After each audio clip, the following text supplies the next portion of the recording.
so the other story I want to share with you is what I call my Ogugu story. I am from a community called Ogugu in Enugu State. He took a trip home with my wife and daughter to see how bad things have become. We got home, we were interacting with kids, and my daughter came and said, there's a boy who is my cousin's son, just about the same age. At that time she was 12. She said, do you know that this boy cannot read? We called the boy to read. The boy gave excuses why he won't read. You know what we decided to do from that point? We decided to come back another time, brought together, went to the church, asked them to announce that we want to invite all the kids, as many of them as possible. We brought them together, and what did we do? We entertained them. We did what I call, expanding their horizon, which is, you tell me your name, you tell me what you want to be in future. It was a harvest of ambition. I want to be a professor, I want to be a doctor, I want to be a lawyer. Well, I had all of that. Then the next thing we did was we asked them, tell us. I said, I'm going to get you something that you're going to read for me. Anybody, we had about 190 kids together. I said, anybody here who could read this script, I'll give you 500 naira. It was a big gamble. That was going to set me back by more than 90,000 naira. But do you know, the material we use for this purpose, we got it from the American Right to Read Foundation, reading competency test. We did it in the crude way we could. We had retired teachers from my town. I brought them in. I said, be part of this judge, the team that will judge it. At the end of the day, out of 188 we tested, only 8 could read with competence. Only 8 could read with competence. That will immediately set up their alarm. If nothing is done, the time will come when you can't come home to this community. Because it's a terrible thing to pass through school without learning. And the reason why our children are not learning is because they cannot read and write. Simple. We even went back, did some more studies in other communities, and we got the same result. And then what happened? We now decided we have to do something. We got in touch with Pearson Education. That's when we built our partnership. And we decided to do something small. We invited all the teachers. But just to state the facts. And I will have to find a way that we can quickly get these kids to read. Because for me, literacy is so foundational. It's so important that if you don't get it, forget learning. So, we did something, we did some training. This was on a budget, we just wanted to get something done. And at the end of the day, we were able to provide materials for the teachers. And we had them start an after-school program in which the kids will stay like an hour and a half after school. The focus is only on learning to read and write. That was just the focus. But if they can read and write, they can attend to other academic activities. And so, when we did that, by the time it was about 5 months, those kids sent word back to me that they want me to come home again, that they can now read.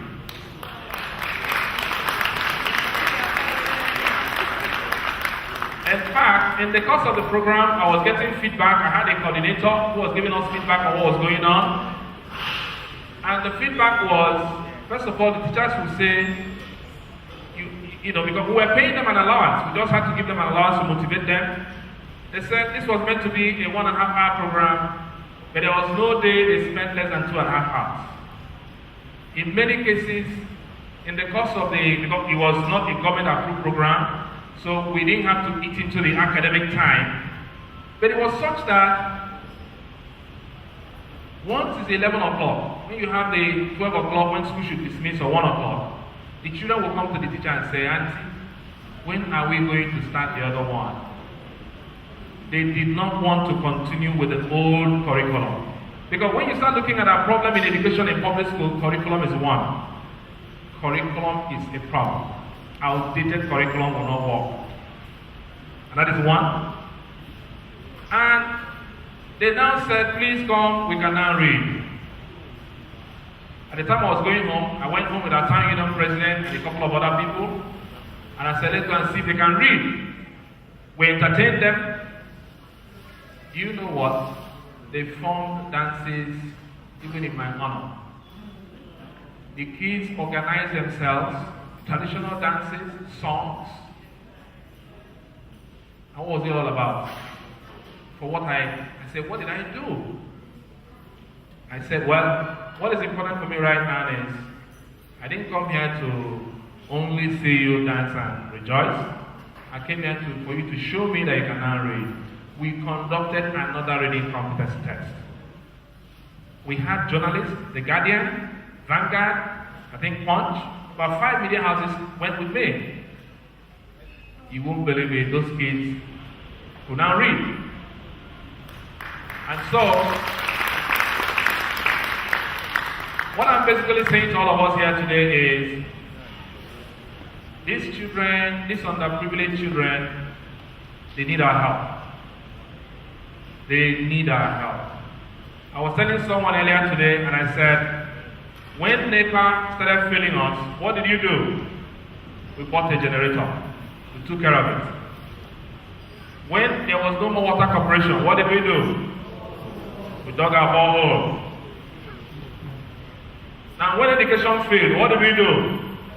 We took care of it. We got the best, depending on your level, you send your kid to the best school, great. But there's one challenge with education that is different from power and the rest. If you do only your own, if you think it's just about your own kids alone, then start thinking about the kind of security you need to go home during the Christmas. All those boys, they are rudderless. They went through school, they didn't cut it, they didn't learn it, they didn't get it. So they have now become a menace to society. Even our children that we love so much, they are not free when you let them loose around them. You can be sure. Because one of the things I found was there's a bit of frustration in this case. It's when you interact with them, you know. There's something inside them like, look at what this kid said, give me education and leave the rest for them. We failed them, that's the fact. We the adults failed them. So the time for when it's all about me and my own kids, I think is over. Not with education. Because when you get education right, and every child can just get up, do what they have to do, then suddenly, with the internet and all, a lot of people can be self-taught. If the school system has become a place where you spend 9 years, 12 years, and get nothing, let's just simply give these kids just simple literacy. And ask them, forget the school, if it comes to that. Be self-taught. Learn more on your own. Read, grow. But unfortunately, or when I say fortunately now, something can be done. My dream is what I want to share with all of us here today. My dream is that a critical mass of a new generation of Nigerians must emerge. It is no more about me and my own children. It's not about everybody. We are so connected. There is so much interconnection going on, you won't know what is going to happen next. And so, when we went into looking at education, our goal is how much can we make sure that the average child is equipped with the skills to make this happen? Just basic. Basic. It doesn't take so much. When we sat down and worked this out with Pearson, it was going to take 6 months. to make sure that every child impacted by this program will be able to at least read and write. But the important thing is that we now have an economy, we now have an environment where there's a growing number of what I call the lower middle class. We don't have it right now. So from an economic perspective, we're almost, forget all the oil, we've been told we are mint, the new emerging economies. Nigeria could be 100 times better than what it is today, if we can get education right. Looking back to my own past, for instance, my father was an educator, he was a teacher. Growing up, I wanted to be everything but a teacher, because I felt they didn't make a lot of money. But as I got older, I suddenly realized I'm simply a chief of the old dog. There's nothing I would like to do anymore in my life that does not have a knowledge transfer content. Something I can communicate, share, teach. And so, I won't take too much of your time going forward. Just to let you know that we have a program we call the No Child Left Behind Initiative. No Child Left Behind. We have a goal, a minimal goal, to impact the lives of no less than 10,000 kids in 2014. 10,000. We want to go into rural communities. We want to have people adopt their communities and say, you know what, partner with us to go do this in your community. Let us start the process. Government is watching. They will take a cue from it. Education, if you ask me, in all things going on in Nigeria, education is one area where government must find ways of building partnerships with the private sector to make it work. It is too important for all of us. Everybody will be affected if nothing is done. Everybody is already happening. And so, if that happens, our dream to achieve the two great goals of education, helping young people become smart, which is basic literacy. We don't want to go beyond that, just basic reading and writing, that's all. Once we have that, it's more like what we call learn to read. And then the other one will now be read to learn. You are now able to read and extract the treasures in books. You can now sit back and be looking at a book, reading it and smiling and laughing. You know what that means? There are many kids, 90% of them can't achieve that now. They are cut off from the treasure trove that is out there. So please, join us in this quest. We are unrelenting. Whatever is going to take, that is appropriate, that is noble, we'll do it. Whichever bridge that needs to be crossed, we'll cross it. I ask all of us here to join hands with us in making that happen. I will have another opportunity to basically share with you how this can work, how it happens. But just know that while we are here, is to benefit those children, the underprivileged children, who constitute more than 90% of the youth population in Nigeria. We are speaking for them right now. We are saying they need our help.